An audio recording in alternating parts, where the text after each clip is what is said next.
Hello darlings, ఇన్ని days పీజీలో ఉంది సార్. ఇక హైదరాబాద్ లో బ్యాచులర్ రూమ్ వెతుకుతామా? Let's go. హైదరాబాద్ లో బ్యాచులర్ రూమ్ దొరకడం అంటే మా పీజీ హాస్టల్లో ఎగ్ ఫ్రైడ్ రైస్ లో ఎగ్ దొరికినట్టే.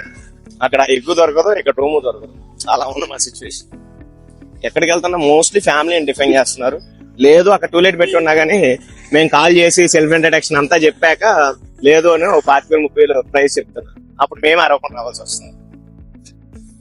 ఎలా అబ్బా మరి బ్యాచులర్స్ హైదరాబాద్ లో బతికేది? చూద్దాం. ఓన్లీ ఫ్యామిలీ అలా మెన్షన్ చేస్తే ప్రాబ్లం లేదు. డూప్లెక్స్ అంట బ్రో. టూలెట్ మన హాస్టల్ అడుగుతాడు అనుకుంటాడు. టూలెట్ ఇదే 2 BHK విత్ కబోర్డ్స్. కింద school bro, first floor school. పైన బ్యాచులర్కి ఇస్తారా? ఫైనల్ గా బ్యాచులర్ కు రూమ్ ఇస్తా అని చెప్పారు. టూలెట్ పెట్టారు, 2 BHK తెలియదు, విత్ కబోర్డ్స్ ఉందంట. కింద ఫస్ట్ ఫ్లోర్ లో కంప్లీట్ స్కూల్, ఇది సెకండ్ ఫ్లోర్ లో ఫ్లాట్. చూద్దాం, ఇస్తే బానే ఉంటది. లేదంటే ప్రతిసారి ఇలా మెట్లు ఎక్కి పైకి వెళ్ళి మరీ సెల్ఫ్ ఇంట్రడక్షన్ చెప్పుకొని మళ్ళీ రిటర్న్ రావాల్సి వస్తుంది. అదే మా జాబ్ ఇంటర్వ్యూస్ లో కూడా ఇన్నిసార్లు సెల్ఫ్ ఇంట్రడక్షన్ చెప్పు, ఏ కంపెనీ, ఏం శాలరీ అన్ని అడుగుతారు. క్రేజీ. ఫ్లాట్ అయితే బానే ఉంది. ఏది బ్రో తను వచ్చింది అనిపించింది పైకి?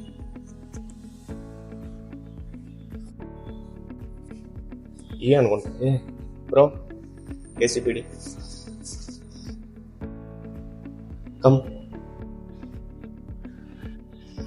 మేము ఏదైతే ఎక్స్పెక్ట్ చేసామో ఆ లెవెల్లో ఫ్లాట్ ఉంది. మంచిగా చూపెట్టే ఫ్లాట్ మొత్తం. కానీ రెంట్ తలుచుకుంటేనే భయం వేస్తుంది. రెంట్ కదా.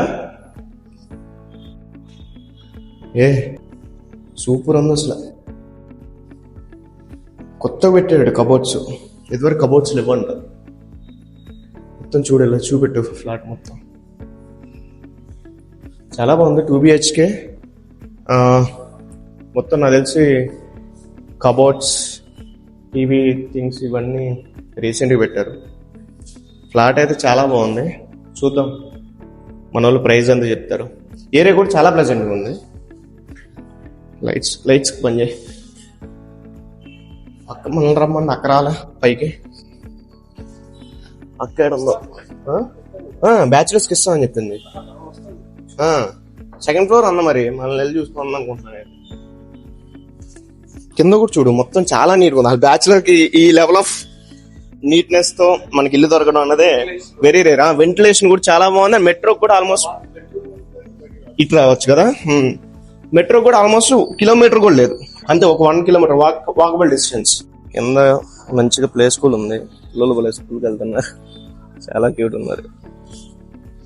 వీళ్ళతో కలిసి ఇక్కడ ఉండడం బాగుంటది, కానీ ఓనర్స్ ఫోన్ లిఫ్ట్ చేయట్లేదు. చూద్దాం, లిఫ్ట్ చేస్తే మీ మమ్మీ బయటికి వెళ్ళారా? రెంట్ అంతా తెలుసా? ఎంత rent? 25,000, 26,000. Okay bro, thank you so much. చిన్నోడైనా చాలా పెద్ద ఇన్ఫర్మేషన్ చెప్పాడు. 26,000 అంట. యాడ్ నుంచి కట్టాలి 26,000. ఫైనల్ గా మేము డిసైడ్ అయింది ఏంటంటే, ఇలా తిరిగితే ఫ్లాట్స్ దొరికేలా లేవు. లాస్ట్ టైం కూడా అంతే, ఆల్మోస్ట్ 2 days తిరిగాడు, కానీ ఫ్లాట్ మాత్రం దొరకలేదు. తర్వాత బ్రోకర్ ని పెట్టుకుంటే 10 నిమిషాలు 3 ఫ్లాట్లు చూపించాడు. సో ఇక ఇప్పుడు రెస్ట్ తీసేసుకొని శనివారం డైరెక్ట్ బ్రోకర్ బాబాయ్తో ఫ్లాట్ దగ్గరికి వెళ్ళిపోదాం అనుకుంటున్నాం. Signing off, bye.